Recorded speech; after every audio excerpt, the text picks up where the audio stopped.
ഒരു യോഗ്യതയില്ലാത്തവള് കൊറേ നാളിരുന്ന കസേരയാ.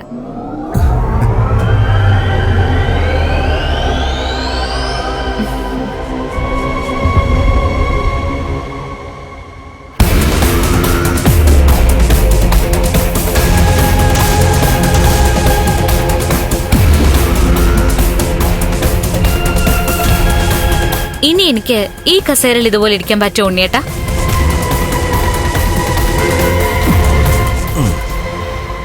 പറ്റണം. അതിനു വേണ്ടിയിട്ടാണല്ലോ നമ്മുടെ ശ്രമം.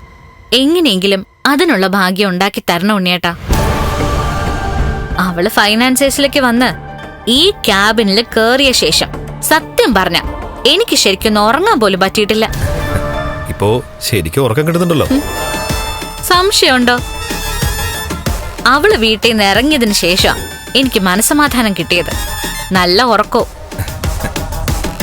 ഇനി അവള് കണ്ണേട്ടന്റെ ജീവിതത്തിലേക്ക് മടങ്ങി വരരുത്. അതെനിക്ക് മരിക്കുന്നതിന് തുല്യ ഉണ്ണിയേട്ടാ. അതിനി ഒരിക്കലും അവര് കണ്ണേട്ടന്റെ ജീവിതത്തിലേക്ക് വരാൻ പോകുന്നില്ല. നീ അവരെ കുറിച്ച് പറയുമ്പോഴുള്ള കണ്ണേട്ടന്റെ മട്ടുഭാവം കണ്ടില്ലേ? അത് കേൾക്കാൻ പോലും കണ്ണേട്ടന് താല്പര്യമില്ല. എങ്കിലും ഇനി കൂട്ടുകാരനും ഭാര്യയും എല്ലാം കൂടി രണ്ടാളെയും ഒന്നിപ്പിക്കുമെന്ന് പറയാൻ പറ്റില്ലല്ലോ. കണ്ണേട്ടനെ നിനക്ക് അറിയാത്തോണ്ടാ.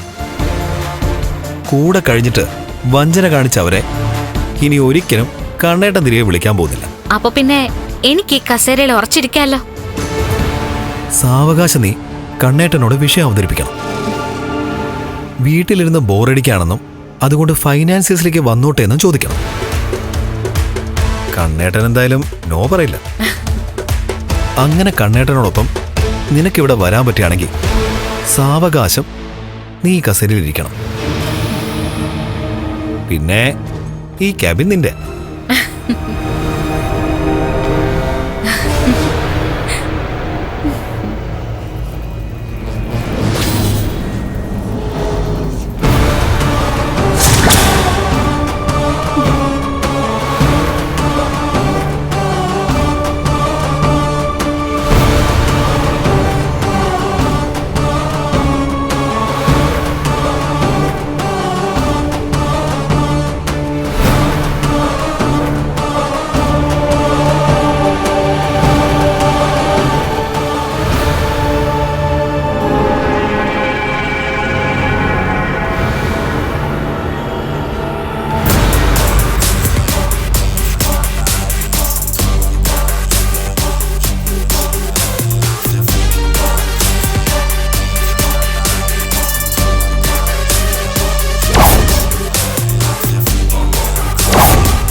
ചിരിക്ക് ചിരിക്ക്.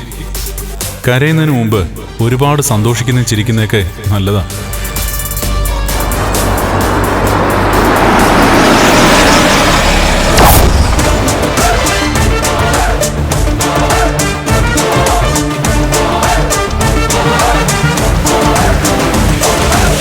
ആഹാ, എന്റെ ഭാര്യത്തെയല്ല, ഇനി കളി മാറും.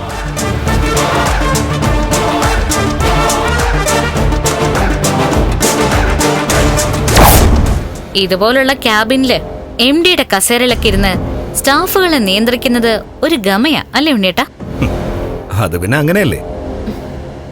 നമ്മുടെ താഴെ ആൾക്കാർ വരികയും നമ്മളെ നിയന്ത്രിക്കാൻ ആളില്ലാതെ വരികയും ചെയ്യുന്നത് ഒരു ഭാഗ്യകരണേ. അധികം ആർക്കും ആ ഭാഗ്യം കിട്ടില്ല. ഏതൊരു ഓഫീസിലായാൽ പോലും നമുക്ക് മുകളിൽ ആൾക്കാരുണ്ടാവും. ഇനി ആ ഓഫീസിന്റെ തലപ്പത്ത് നമ്മളായാലും അവിടെയും നമ്മളെ നിയന്ത്രിക്കാൻ അതിന്റെ മുകളിൽ ഒരുപാട് ആൾക്കാരുണ്ടാവും, രാഷ്ട്രീയക്കാരുൾപ്പെടെ. ഇവിടെ അതിന്റെ ആവശ്യമില്ലല്ലോ.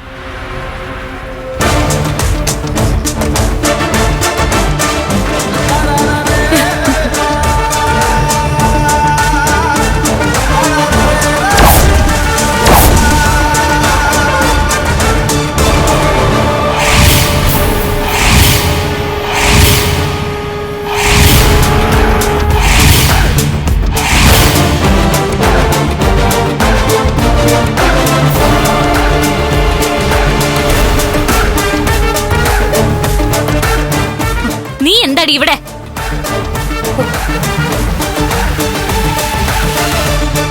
അതന്നെ എനിക്കും ചോദിക്കാനുള്ളത്. നിങ്ങളെന്താ ഇവിടെ? നീ നിന്റെ ഓഫീസിലേക്ക് പോവാതെ ഇവളെ കൊണ്ട് എന്തിനാ ഇങ്ങോട്ട് വന്നത്? ഇതെന്റെ കണ്ണേട്ടന്റെ ഫിനാൻസിയസാ. എന്റെ കണ്ണേട്ടന്റെയും എന്റെ അച്ഛന്റെയും വിയർപ്പാണ് ഈ സ്ഥാപനം. ആയിക്കോട്ടെ, പക്ഷേ ഇപ്പൊ ഈ സ്ഥാപനത്തിന് 2 MD മാരാ. ഒന്ന് നിന്റെ ഏട്ടൻ, പിന്നെ ഞാനും. നിനക്ക് നാണോ ഇല്ലേ? കണ്ണേട്ടനെ ചീറ്റ് ചെയ്തിട്ട് ഇങ്ങോട്ട് തന്നെ കയറി വരാൻ. അത് പറയാൻ നിനക്ക് എന്താടി അധികാരം? നീ എന്തിനാ എന്റെ കസേര കയറി ഇരുന്നത്?